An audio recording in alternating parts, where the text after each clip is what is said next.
Buddha or Buddha Gautama, also known as Shakyamuni Buddha, was a great spiritual master from ancient India. Born as Prince Siddhartha Gautama in 5th century BC, he would have naturally inherited the vast wealth of a kingdom.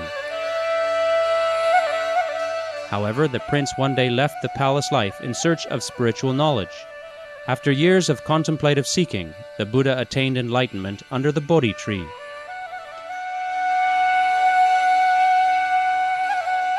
He then shared the merits of his practice by providing a method for other sentient beings to be freed from the cycle of death and rebirth.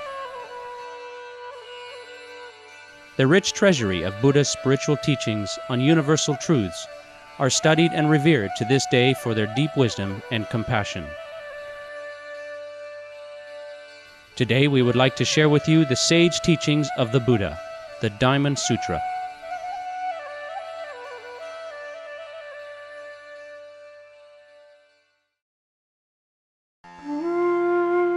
Renouncing virtue.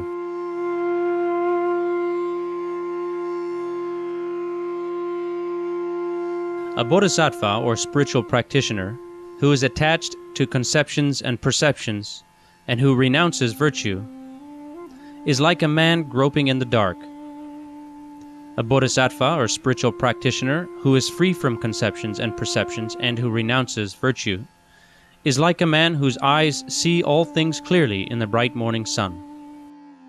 Buddha said, those good men and women who will take up this teaching on Dharma, true teaching, who will think on it, recite it, study it, and who will illuminate the whole of it for others, they are known to the Tathagata or Buddha enlightened being. He recognizes them by his Buddha cognition and perceives them with his Buddha eye. These good beings will each bring to fruition immeasurable and incalculable merit.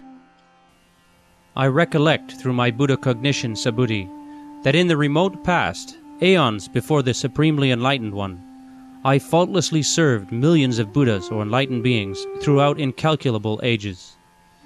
Nevertheless, the merit gained by those who take up, remember, study, recite, and explain to others this discourse in the future, when the way is obscured, will surpass the merit gained in the service I render to all Buddhas or enlightened beings millions of times over. Their merit has no number. It is incalculable and incomparable. If I were to teach just how vast this merit which will be gained in the future is, Subhuti, good men and women who hear me would become confused, mentally disturbed, and even frantic. But since the Tathagata, Buddha enlightened being, has taught that this discourse on Dharma, true teaching, is inconceivable, an incommensurable good karmic or retributive fruit should be expected from it.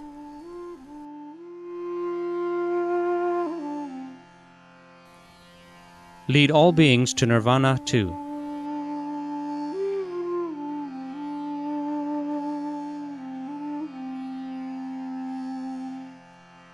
Subhuti asked, how, Buddha, does one who seeks the bodhisattva path tread it? Buddha answered, one who sets out on the bodhisattva path should continuously think, I must lead all beings to absolute nirvana, or the highest paradise. Nevertheless, even when all beings have been led to nirvana, or the highest paradise, no being in reality has been led to nirvana, or the highest paradise. For if the idea of a being, entity, or personality should arise in him, he is not a bodhisattva or spiritual practitioner. He who has set out on the bodhisattva path is not one of the dharmas or true teaching. Do you think, Subhuti, that when the Tathagata or Buddha enlightened being was with the enlightened one, there was any dharma or true teaching by which he came to know supreme enlightenment? There was not, Subhuti answered, any dharma or true teaching by which the Tathagata or Buddha enlightened being has known supreme enlightenment. For this reason, Buddha said, Tathagata signifies attributelessness, and if someone were to say, the Tathagata has fully known supreme enlightenment, the Dharma of the Tathagata is neither real nor unreal. Hence, the Tathagata teaches that all dharmas are the Buddha's own special dharmas. Why? The Tathagata has taught that all dharmas together are no dharma, named bodhisattva. No, Buddha, Subhuti answered. Thus, Buddha continued, the Tathagata, Buddha enlightened being, teaches that all dharmas, true teachings, are selfless and are not beings, entities, or personalities. Even if a bodhisattva or spiritual practitioner wished to create tranquil Buddha fields, he should not be called a bodhisattva or spiritual practitioner. For the Tathagata, Buddha enlightened being, has taught that tranquil Buddha fields are not really tranquil Buddha fields. Subhuti, the bodhisattva or spiritual practitioner who continually swells on the selflessness of all dharmas or true teachings, however, is known by the Tathagata, the supremely enlightened one, as a bodhisattva of great courage. What does the Tathagata see? Buddha asks Subhuti, "What do you think? Does the Tathagata, or Buddha or enlightened being, possess the physical eye?" "Yes, Buddha," Subhuti replied. "Does the Tathagata possess the divine eye of enlightenment?" "Surely, Buddha, the Tathagata possesses it." Does the Tathagata possess the eye of transcendental wisdom, Subhuti? Indeed he does, Buddha. Does the Tathagata possess the Dharma eye? Yes, Buddha. And Subhuti, does the Tathagata possess the Buddha eye of universal compassion? Without doubt, Buddha, the Tathagata possesses all these eyes. Comments on the mind. Subhuti, I know the mind of every sentient being in all the hosts of universes, regardless of any modes of thought, conceptions, or tendencies. For all modes, conceptions, and tendencies of thought are not mind, and yet they are called mind. Why? It is impossible to retain past thought, to seize future thought, and even to hold present thought. Form is no form. Is the Tathagata to be seen, Buddha asked, in the manifestation of his form? Indeed not, Subhuti replied, for the Tathagata, Buddha, enlightened being, has taught that the manifestation of his form is no manifestation, even though it is called the manifestation of his form. The Buddha said, does the Tathagata, Buddha, enlightened being, think, I have demonstrated Dharma or true teaching? If anyone says the Tathagata has demonstrated Dharma, he speaks falsely, for he misunderstands the Tathagata by grabbing at what is not there. There is no Dharma, which could be taught as a demonstration of Dharma.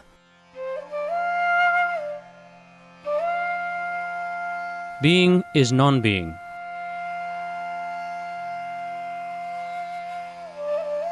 Subhuti asked, in the distant future, when the way is obscured, will there be beings who, upon hearing these dharmas or true teachings, will believe them? Subhuti, Buddha replied, they would be neither beings nor non-beings, for the Tathagata, or Buddha or enlightened being, has taught that beings are not in truth beings, even though he has called them beings. Summary of Dharma. Do you think, Subhuti, Buddha asked, there is any Dharma, true teaching, by which the Tathagata, Buddha, enlightened being, has known supreme enlightenment?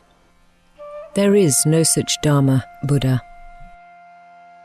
Thus, Subhuti, no atom of Dharma, true teaching, is to be found. Therefore, enlightenment is called supreme. This Dharma, true teaching, is identical only with itself, and is undifferentiated. Therefore, it is called supreme enlightenment.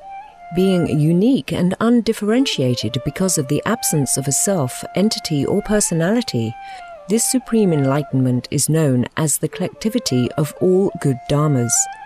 But Subhuti, the Tathagata, Buddha enlightened being, has taught that dharmas are not in truth dharmas, even though they are called dharmas. Does a Tathagata, or Buddha or enlightened being, ever think, I have liberated beings? Never imagine this, Subhuti, for there is no being to be liberated by the Tathagata. If the Tathagata, or Buddha or enlightened being, thought to liberate any being, a concept of self, entity, or personality would have arisen in him. The Tathagata has taught that the concept of self is no concept. Nevertheless, common people cling to the concept of self. The Tathagata has taught that the common people are not common people, even though they are called common people. Who sees me by form, who sees me in sound? Perverted are his footsteps upon the way. For he cannot perceive the Tathagata, Buddha, enlightened being. The Buddhas, enlightened beings, are seen through Dharma, true teaching. From Dharma bodies their guidance comes. But the nature of Dharma, true teaching, is never discerned. It cannot be grasped by the mind alone. Examples of misinterpretation. The Buddha said, "No one should say, 'Those who set out upon the Bodhisattva path presume the annihilation of a Dharma or true teaching,' for it is not so, Subhuti. Those who tread the Bodhisattva path do not presume the annihilation of any Dharma or true teaching." Suppose, Subhuti, that a man or woman filled with the 7 treasures, as many galaxies as there are grains of sand in the great Ganges, and then offered them all to the Tathagatas. And suppose a Bodhisattva spiritual practitioner patiently forbore all Dharmas, true teaching, which in themselves have no essence. This Bodhisattva would gain an immeasurably greater merit, and yet a Bodhisattva should gain no merit. But would not, Buddha, Subhuti asked, a Bodhisattva or spiritual practitioner gain much merit? He would gain it, Subhuti, but he should not grasp it. Buddha continued, "If anyone says that the Tathagata, or Buddha or enlightened being, comes or goes, sits or reclines, he fails to understand my teaching. Why? The Tathagata has neither whence nor whither, and therefore he is called the Supremely Enlightened One." If a man or woman took a galaxy for every particle of dust in this vast galaxy and thoroughly ground each one until it was reduced to atoms, would the heap of atoms be great? Indeed, Buddha, Subhuti answered, the heap of atoms would be immense, and yet this enormous heap of atoms is not really a heap of atoms, even though it is called a heap of atoms. Further, although the Tathagata has said galaxy, he teaches that it is not in truth a galaxy.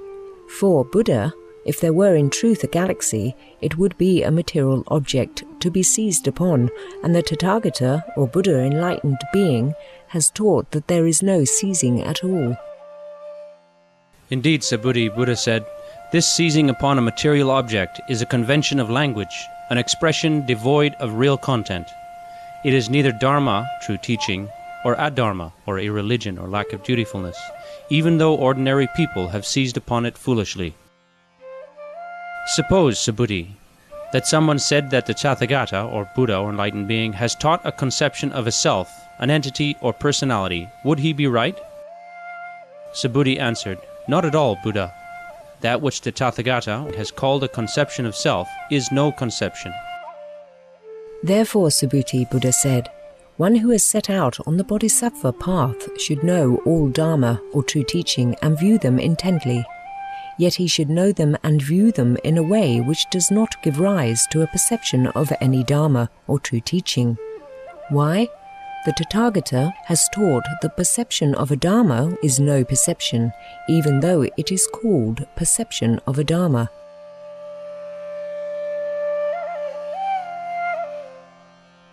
Conclusion. Even if a bodhisattva or spiritual practitioner of great courage filled innumerable galaxies with the 7 precious treasures and offered them as a gift to the supremely enlightened ones, his merit would not compare with the immeasurable merit of a good man or woman who took just one stanza from this Prajnaparamita discourse on Dharma or true teaching and remembered, recited, and studied and illuminated it for others. How was this done? In a way which is free from appearances. Thus one illuminates it for others. Like a meteor, like darkness, as a flickering lamp, an illusion like hoarfrost or a bubble, like clouds, a flash of lightning or a dream, so is all conditioned existence to be seen. Thus spoke Buddha.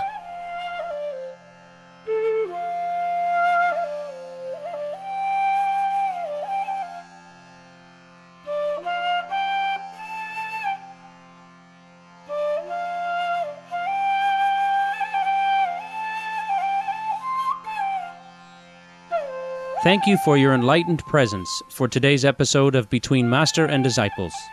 Please stay tuned to Supreme Master Television for Planet Earth, Our Loving Home, coming up next after noteworthy news. May heaven grace your life with everlasting love and harmony. For more details, please visit www.suprememastertv.com/BMD.